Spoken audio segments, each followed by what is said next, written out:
Matud pa sa tubag sa atong salmo, ang Ginoo na hinumdom sa iyang kasabutan hangtod sa kahangturan. Usas mga kasabutan sa Ginoo niingon siya, ug muari mo nako, ako gid mong tagaan og pahulay. Ang inyong kinabuhi sayon og gaan. Kumusta maron inyong kinabuhi? Sayon o gaan o bugat?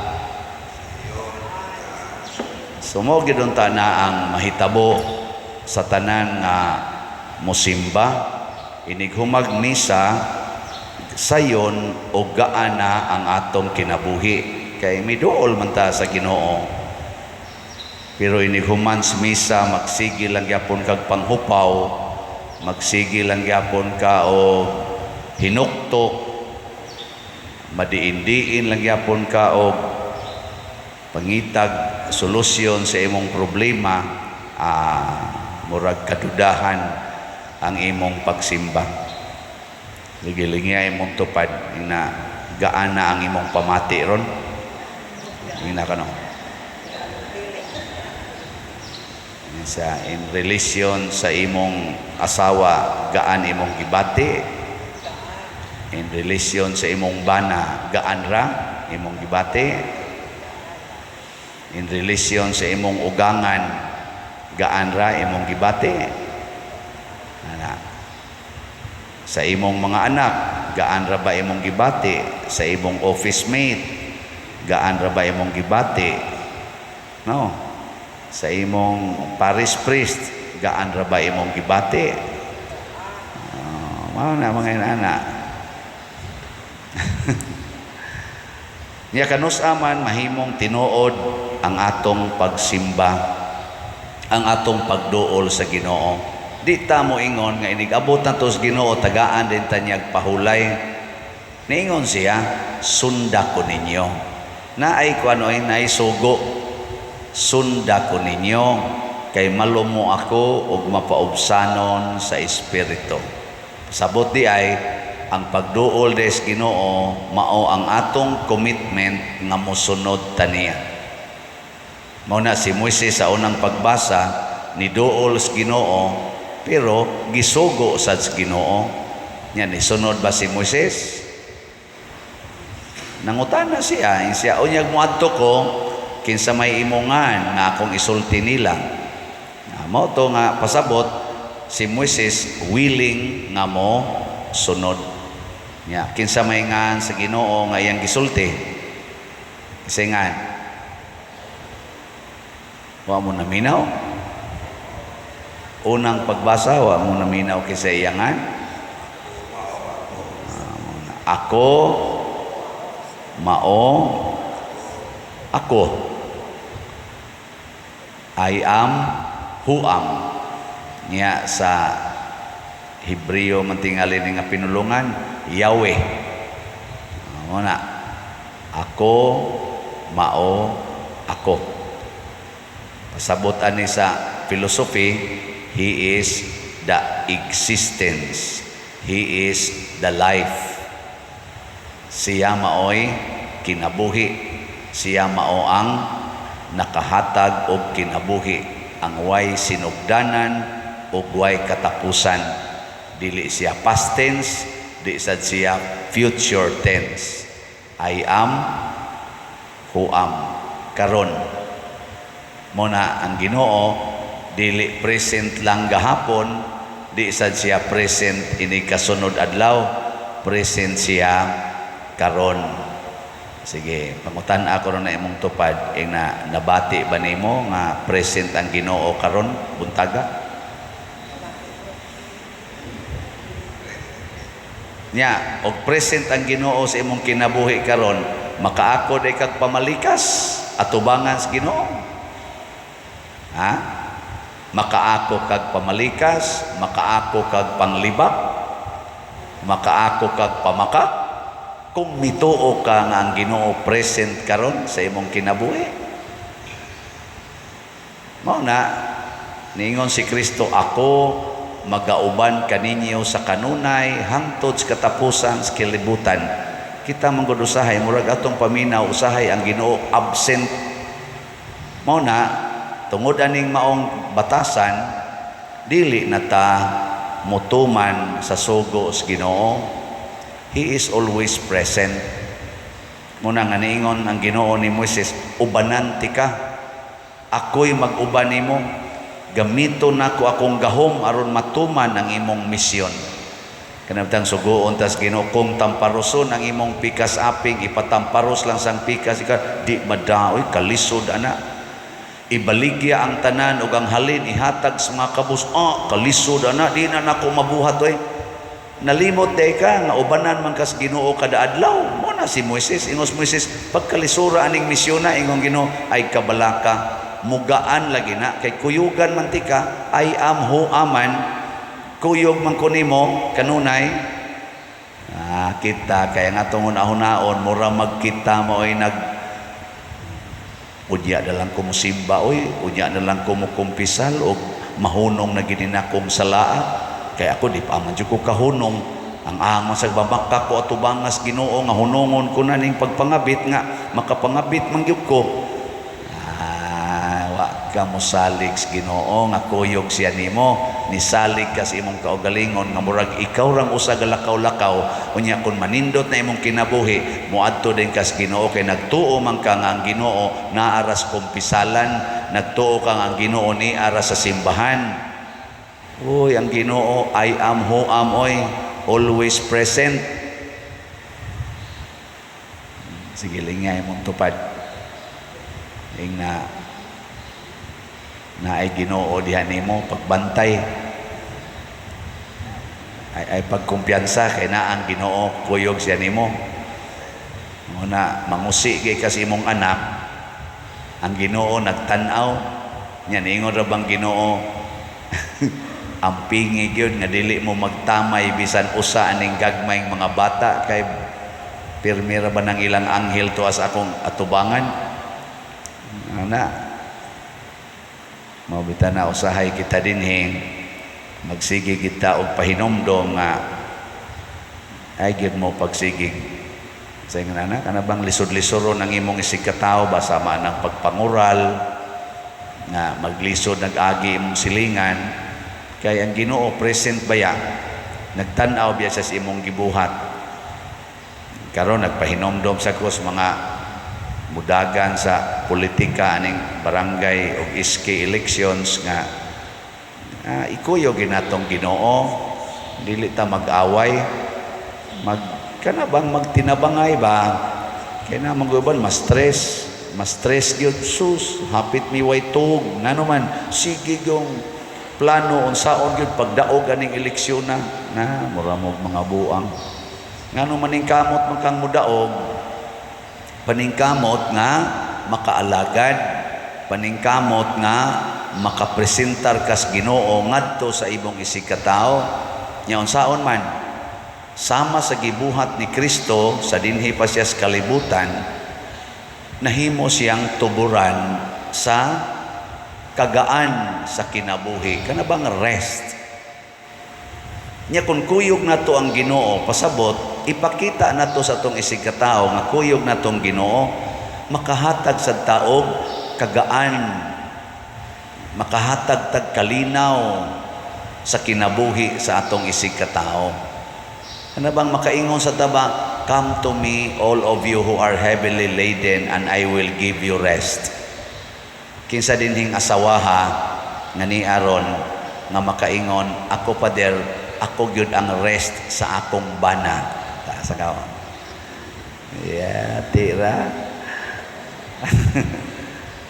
sige bawo sa ta mga bana kinsang mga banaha dinhi nga nakadungog na mo sa inyong asawa nga niingon ikaw gyud ang makaparelax nako sa kaon tira akong manghod ay kuan kay na risgado kayo sa ato pa kung naa ka ang imong asawa din agyod saputon ang imong asawa din agyod magyaw-yaw ang imong asawa magsige nag-smile mao ba na nahitabo mga bana kayo relax ka di na gina saputon di na gina magyaw-yaw Kamo sa mga asawa mo sa mahitabo ang inyong bana din agyod magyaw-yaw, di na masuko, relax na kaayo, din ang mga bit, di na mutanaw ng mga porn, di na manugal. Nganong di naman manugal? Tungod kay relax man. Kana magong sugal usay gitawag nag-leisure, pagpa-relax. Manang uban magsugal hangtod maadik na lang sa sugal. Kita'y makaparelax, makahatag-tag kuan. Nya unsa man pagkahatag nato og ka-relax ato si katao, imitate Jesus. Matud pa niya, sunda ko ninyo, humble, gentle of heart. Dili masuko, dili magsigreklamo, kay mao man ang gentle, dili masuko. Nya ang kanang humble, dili mo reklamo. Bitana nga sige mong tagbaligyag slots din nya naaman say mamalit, wa gid hinaon mo paspas kay pagpalit. Igo-igo ra sad ba nga nagitay halin kada adlaw. Kada nato kakitag halin, marelax ako. Isip inyong Paris Priest, marelax ko Di mo marelax diay, nag-report nako. Sige, atong swayag. Ang atong halin sa SBF Dad as of yesterday niabot na og 34,677 ka slots. Bakpak. Nya makaparelax ni ninyo, naapay available nga 41,323. Marelax mo na. Pasabot ani padayon pagitag palit. Nya mas maayo og mo palit mo based sa akong 4 slots challenge. As of yesterday, ang ato sang 4 slot challenge niabot nag 623 ka 4 slots challenge. So pakpak yapon. Akong gipangayo 1,000 lang. Karon niabot nag 623. Basig mo abot nig 4,000. Di perting haya-haya, ma-relax kita. Unya ang namalit sa daning atong slots, kay nisunod man sila sa kinabuhi ni Kristo sa pagkamanggihatagon. Unsa mo say mailang bation? Sa tinud-anay, relax pod. Makaparelax ni sa ilang karatol, mahitungod og finances. Daghan kay ni testimonya nga sukad sila sigig palit og slot, din akay sila concern about financial matters. Din akay sila maratol. Unya, doon na pag-bonus, may increase ang ilang financial capacity. Dili hinon tanan. Nasay uban nga, wanan hinoy kwarta. Pero ang nakanindot, relax sila din ang maratol. Bahin ng mga bayron no suga, bayron no tubig, kanang tuition sa mga anak. Din akay sila maratol anak.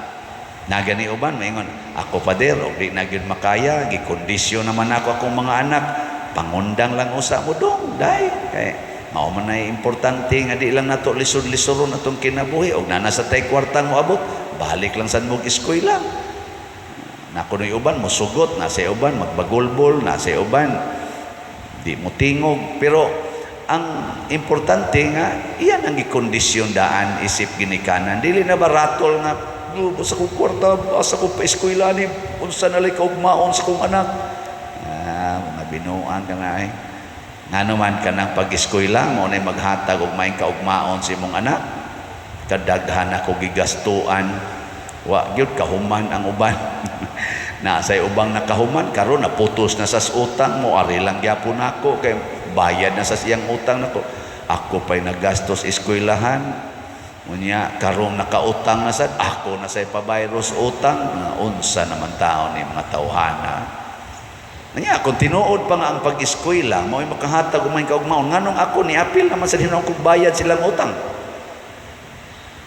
Aka mo mga ginikanan, naamang gimoy ng graduate sad nga mga anak. Unsa man, kumusta maron sila, nahimong maing kaugmaon? Anay uban? Pero ang uban, sus, nagpabugat, dili lagi na assurance. Mahimo lang ng assurance, basta ang imong anak na ni-graduate, kuyog niya si Kristo, Sunod siya sa kinaiya ni Kristo. Makahatag sad sila og rest. Ako sa una, pobre kay tanan. Antod karon pobre mangyapon. Pero nakahatag kog rest sa akong pamilya. Ay, waman, nagsunod man, naningkamot man kong sunod ni Kristo. Karon sang napari nako in my own little way. Nagningkamot sa kong makasunod gyud ni Kristo, isipare. O nakahatag sa kong ginagmayng rest sa atong parokya, sa ubang parokya, sa archdiocese. Nakahatag ko ginagmay, nakatabang ko ba nga inigingon, Pader, magtukod mi kapilinya, wa naman mi budget, tabangi mi bi. O karon nahimo ng kapilinya, di nakarest na. Wa man mo malipay nga apil mamuani. Kadto sang kang Thanksgiving ni Bishop Chupilo Kamumot, o naglisod sa sila ato. Dool sa taon ako diri ang atong mga madre sa DST. Padir, sus, lisura gyud padir. Sige tir, tabang ko ninyo. O na-raise po tong ilang mga 7 million dito nga kinahanglanon atong Thanksgiving. O di naka-rest. Kaya po mo malipay. Atong mga kaigsuuna din igo atong audit, perting daganang nangalugpad nga mga sin. Naningkamot sa tatog, raise of funds, nakahatagtag mga sobra mga 3,000 ka pligo nga sin ngadto sa mga almost 900 ka pamilya. Nakahatag tagamay rest nila. Atop lang atong ipanghatag. Pero may na lang to na di na sila mauwanan. Di ba? Huwag yapon mo malipay na. Huwag niya klaro. Karon kay sige sa mugpalit diri og slots. Ana ni daga na sa datong kumbinto, nang inahanglan kita kumbinto, di ikaw man ana, makarest na sa ta. Nga naman, misunod bantas Ginoo. Pero kanang mga ni graduate, nya wa magsunod og Ginoo, dili rest ang ilang gihatag oy, burdens sa ilang trabahoan, halaaway, abot pa dinhi sa simbahan, halaaway gyud away. Muna akong ipangandoy nga atong mga political aspirants aning barangay o iske elections, bisag unsang elections dinhi sa atong political arena, hinaot unta kamong mga kandidato makahatag mo pahulay kagaan kanamong mga citizens, dili unta makahatag og kabugat, makahatag og problema tungod kay wa gyud mo'y Ginoo sa inyong kinabuhi. Ang kinaiya pulos mga tawhanon, mga mapahimuslanon, kamo na hinuoy nagpahuway og maayo, kamo na hinuoy nagpaburot og maayo, kamo na hinuon maoy ni supsup og maayo sa ginagmay nga buhis nga gibayad sa matag lumulupyo sa atong nasod pagkangilad ana. Sama sad nako kanang inyong gagmayng kolekta diha nga inyong ihog na sa dagko-dagkog jutay, ug ako nang pahimuslan di na nako ibalik nganis atong parokya, magkaga gining atong simbahan. Hasta kamo kaga gin mo kaignaong, hasta ning akong mga staff dinhi managluspad ning naong. Pero karon tanawang ilang mga naong ikumpara atong wapa sila dire mo duty, tanawa lang. Awa, di ba hapit na mga matay tungod sa katambok. Gamay na lay ko ang atakiho na ni sa high blood, arang-arang masag yung mukaon. Atagaan yung pagkaon. Nyaog ako pa nang gibulsa ka ng inyong ginagmayng hatag, ako nang supsupon sa kong kagalingon, magkaga tang tanan. So let us be like Jesus. Ato yung hatag ang rest. No? Sige. Lingay mong tupad. Ingna siya. Pwede kang makapahuway diri nako. Sige, ingna. Ingna, pwede kang makapahuway diri nako. Sige na. Wagin mulingi ang uban na mga yawan noon juga kayo. Ninduta, no? Ingnos asawa ang bana, dong, pwede radyo kang makapahuway diri nako. Kung di na kay ka-relax na sa imong kabit, pwede radyo kang mauli and you can rest in me. O, di ba? Yan nindot, ana? Ginay, manindog na tayo.